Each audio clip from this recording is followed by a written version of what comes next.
Hi guys, I'm back with Treehouse. The reason why I stopped reading last week is because it didn't seem like anybody was watching them, so I stopped. I really do read this for you guys. If it's not something we're interested in, though, as a class, I just, I've got other stuff to do, not to be rude, but I want to do this for you guys. I've read these stories. I love these stories. This one is especially awesome to me. But so I have gotten a few messages from students and parents about when I'm going to read it again. So that sparks my interest and my motivation to continue. So I'm going to continue.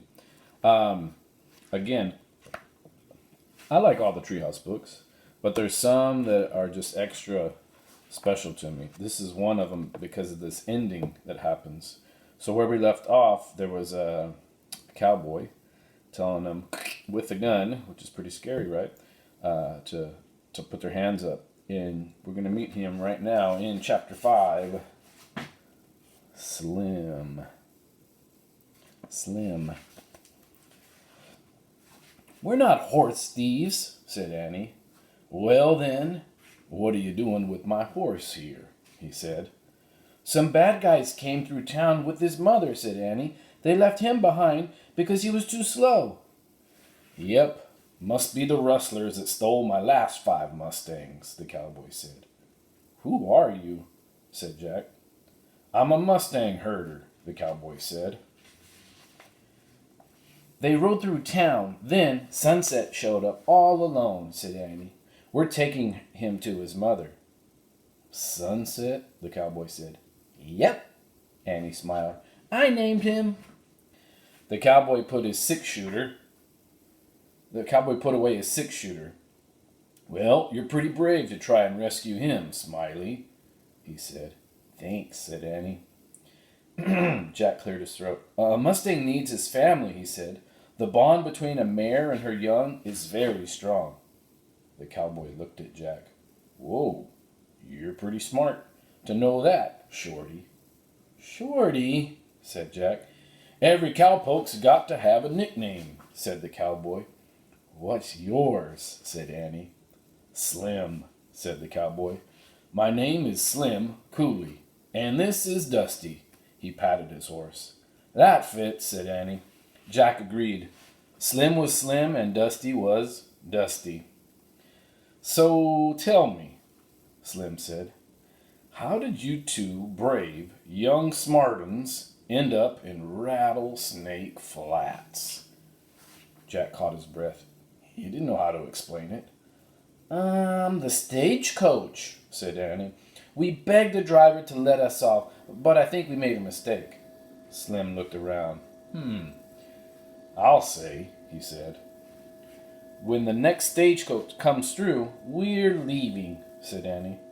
I see, said Slim. Well, I'm going to take my colt now and find those rustlers. You didn't hear where they were headed, did you? They said they were going to camp over the rise, said Jack. Must be over yonder, said Slim. He looked at a low rise in the distance. The sun was a red ball above it. Better get going before dark, he said. Can we go with you? Said Annie. No. Oh, sorry, it's Jack. No, we have to stay here, Jack said. Now that Slim could help Sunset, Jack wanted to look for the answer to the riddles. Plus, he still wanted to take off his boots.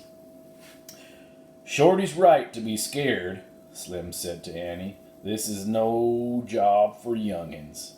Scared, said Jack. Oh, please, I want to go, said Annie.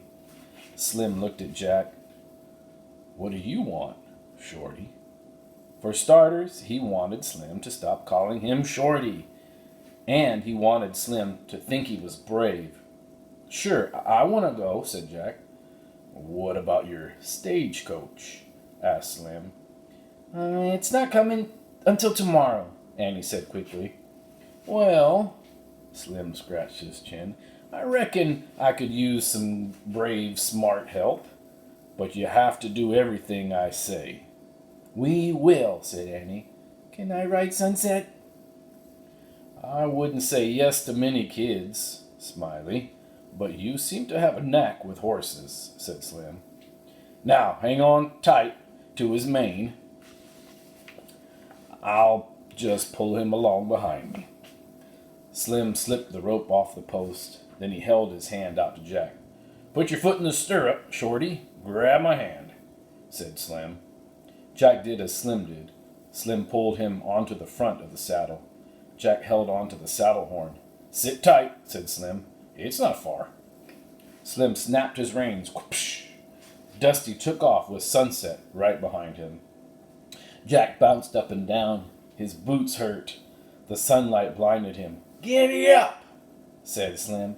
Giddy up, said Annie. The horses galloped across the prairie, dust flying from their hooves. Achoo! Jack sneezed as he bounced along into the setting sun.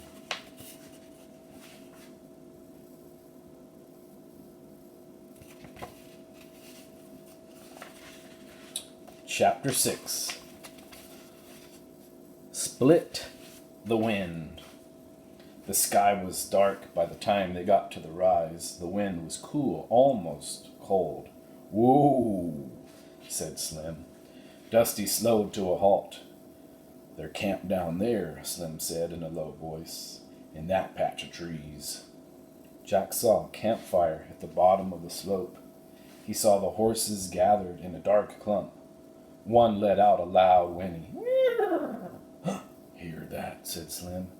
The mare. She senses Sunset is nearby. The mare whinnied again.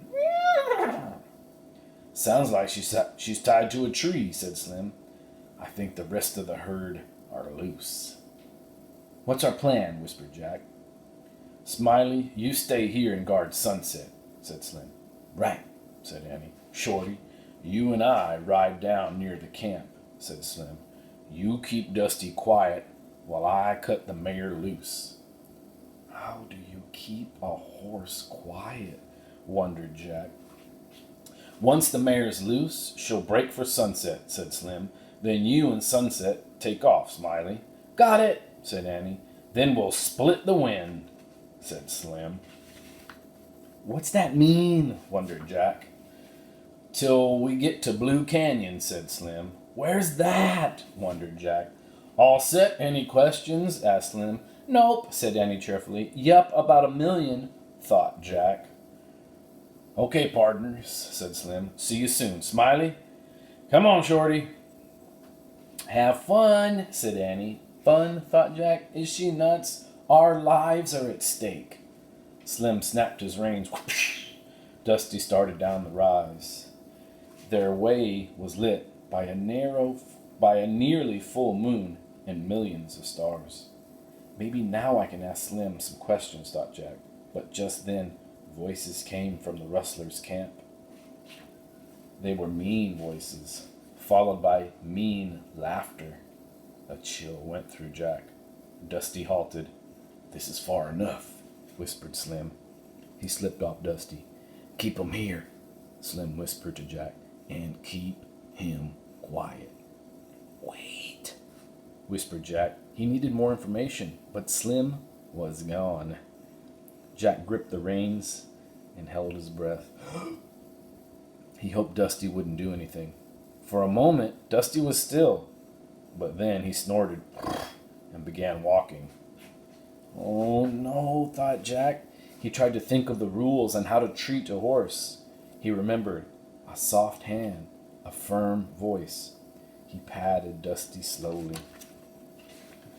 Whoa, he said firmly. To his surprise, Dusty froze and was quiet. Jack remembered another rule, a sunny attitude.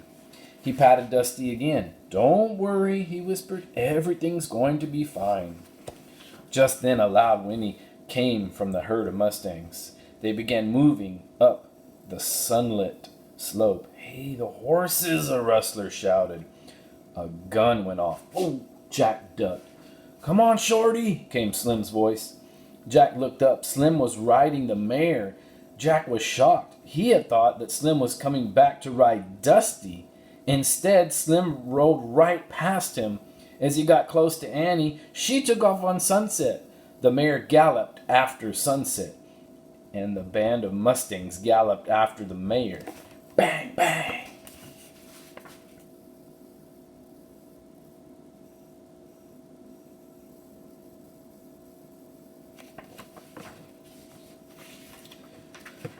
Jack snapped the reins. Go, Dusty, he said.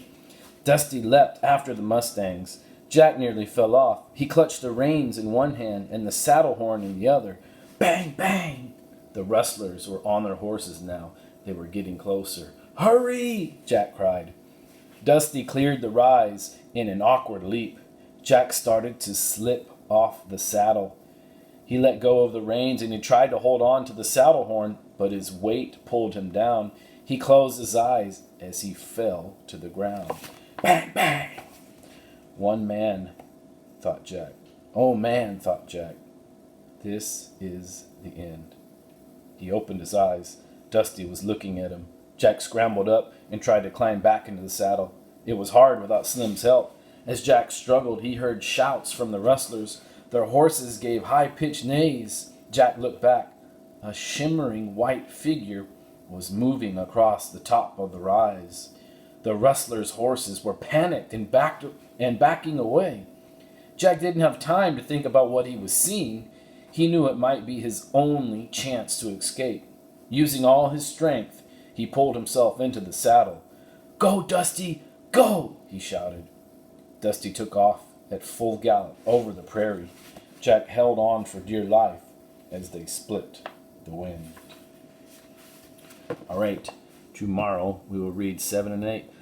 Listen to that song I put up, Red River Valley. It has a connection to this story. See y'all soon.